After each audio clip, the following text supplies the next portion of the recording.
જ આપણને મળ્યો કે ભાઈ આપણે વાતચીત કરીએ.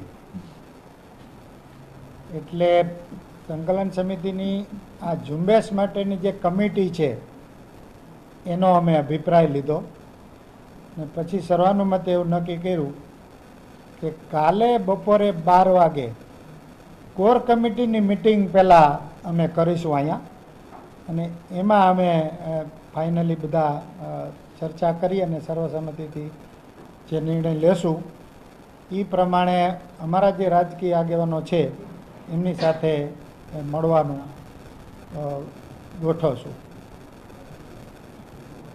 આ જે કાંઈ મુદ્દો શ્રી પરસોત્તમ રૂપાલાના નિવેદનથી ઊભો થયો અને સમગ્ર ગુજરાતમાં ક્ષત્રિય સમાજમાં જે લાગણી ગવાણી, જે એની સંસ્કૃતિ ઉપર ઘા થયો, એને કાળી ટીલી લગાડવાનો જે પ્રયાસ થયો, એના કારણે સમગ્ર ગુજરાતનો રાજપૂત સમાજમાં એક મોટો રોષની લાગણી ઊભી થઈ અને ગુજરાતના દરેક ખૂણે જિલ્લે જિલ્લે કલેક્ટરશ્રીને આવેદનપત્ર અને અલગ અલગ કાર્યક્રમો અત્યારે ચાલી રહ્યા છે.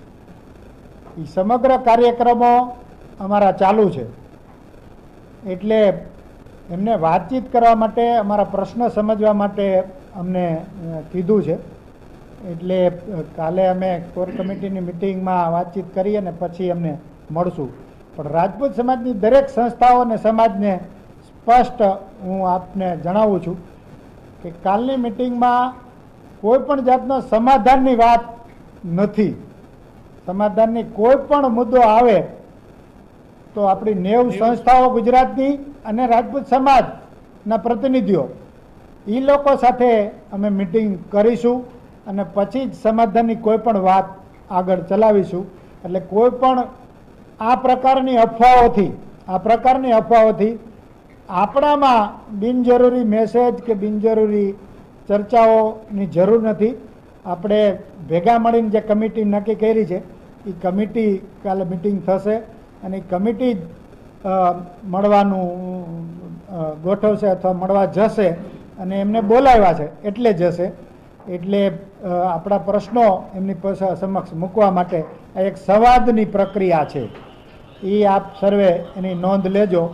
બાકી કોઈ પણ પ્રકારની ગુજરાતના રાજપૂત સમાજને, અને આ તો આખા હવે ભારતનો પ્રશ્ન બની રહ્યો છે ત્યારે, સંસ્કૃતિનો પ્રશ્ન છે ત્યારે કોઈ પણને વિશ્વાસમાં લીધા વિના કોઈ પણ બાબતમાં આ મુદ્દામાં સમાધાનની વાત આગળ થઈ શકે નહીં. એ આપને બધાને હું જણાવું છું. એટલે કોઈ એવી ચિંતા કરવાની જરૂર નથી.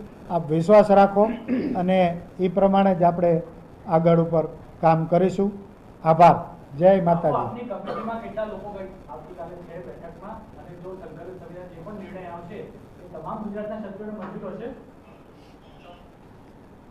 સંકલન સમિતિમાં અમારે 13 થી 15 જણા છે અને એ બધા કાલે 12 વાગે અહીં આવશે અને એમની મિટિંગ થશે. એમાં સ્ટ્રેટેજી નક્કી થશે.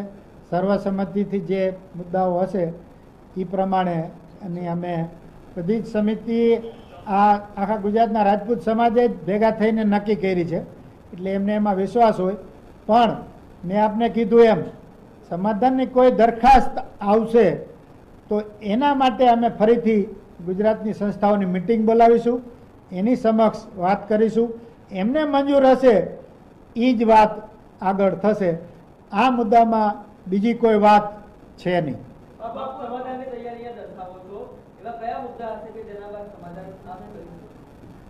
પહેલા મુદ્દામાં કોઈ પણ જાતનું ઉમેદવારી કેન્સલ, એ બાબતમાં કોઈ પણ જાતના સમાધાનનો અવકાશ નથી.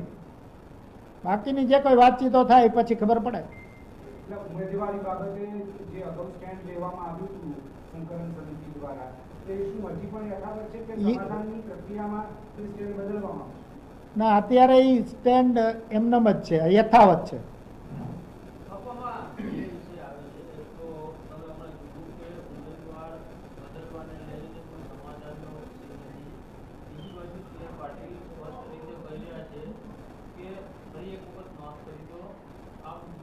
રાજકીય આગેવાનો છે તે બેઠક કરશે અને તમને લોકોને સમજાવવાનો પ્રયત્ન કરશે. એટલે હવે અત્યારે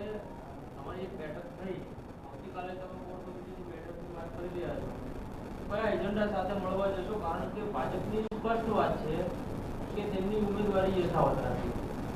તો પછી આ મીટિંગ કરવી કેટલી યથાર્થ અથવા તો મીટિંગ માટે જશો કે કેમ? કેમ કે એ લોકોનો મુદ્દો ક્લિયર જ છે કે ઉમેદવારી યોગ્ય રાખવી, ચાલુ રાખવી. બીજી બાજુ તમે એવું કહો છો કે આ મુદ્દે કોઈ સમાધાન નહીં, તો પછી આ બેઠક કેમ? બેઠક કેમ એ તો આપણે પૂછ્યું એટલે એમને પૂછવાનું હોય, બોલાવ્યા છે એમને એટલે એમને જ પૂછવાનું હોય. અમારો મુદ્દો પણ ક્લિયર છે, એટલે લોકશાહીમાં મળવાનું તો કાંઈ ના પાડવાનો અર્થ નથી. લોકશાહીમાં મળવું તો પડે જ.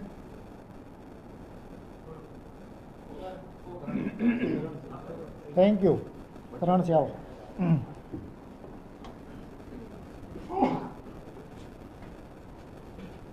એક મોટો નિર્ણય લેવામાં આવ્યો છે, જ્યાં આવતીકાલે ક્ષત્રિય સમાજની ફરી એક બેઠક યોજાશે અને ત્યારબાદ જ ભાજપ સાથે ચર્ચા કરવામાં આવશે. પરંતુ એક મેસેજ છે તે સ્પષ્ટ છે કે કોઈ પણ પ્રકારનું સમાધાન કરવામાં નહીં આવે અને જો સામેથી પણ સમાધાનની અરજી આવે છે, મીડિયાના મિત્રોના માધ્યમથી અને અમારા ક્ષત્રિય રાજપૂત સમાજના ભારતીય જનતા પાર્ટી સાથે જોડાયેલા વરિષ્ઠ આગેવાનોએ અમારી કોર કમિટી જે 90 સંસ્થાઓ અને ક્ષત્રિય સમાજ દ્વારા બનાવવામાં આવી છે, એના આગેવાનોને ફોનના માધ્યમથી એવી માહિતી આપવામાં આવી કે અમે આવતીકાલે 3 વાગે કોર કમિટીને સમાજના પ્રતિનિધિઓને મળવા માગીએ છીએ. તો આપ સૌ જાણો છો કે લોકશાહીમાં સંવાદની પ્રક્રિયા એ તો ચાલતી હોય છે અને સરકાર અને ભાજપા તરફથી એ આગેવાનોને આજે CR પાટીલજીના નિવાસસ્થાને બોલાવવામાં આવ્યા હતા. ત્યાં એમની સાથે શું ચર્ચા થઈ એ અમને ખબર નથી, પણ જ્યારે આગેવાનો અમને મળવા માગતા હોય ત્યારે અમારી મળવાની પણ ફરજ થાય. કોર કમિટીના મુખ્ય સંકલનકર્તા રમજુભા જાડેજા એ જે વાત કરી એ વાત પ્રમાણે કે મીડિયામાં સમાચાર આવ્યા પછી ક્ષત્રિય સમાજ એવું ક્યારે પણ ન વિચારે કે આવતીકાલની મિટિંગ એ પુરુષોત્તમ રૂપાલાની ઉમેદવારી રદ કરવા માટેની છે. અમે કાલે મળીશું, એ અમને શું કહેવા માગે છે અમે જાણીશું. અમારા મુદ્દા પણ મૂકીશું, ક્ષત્રિય સમાજના મુદ્દા મૂકીશું, ચર્ચા વિચારણા થશે. પછી એ ચર્ચા વિચારણા પછી સમગ્ર ગુજરાતની સંકલન સમિતિની 90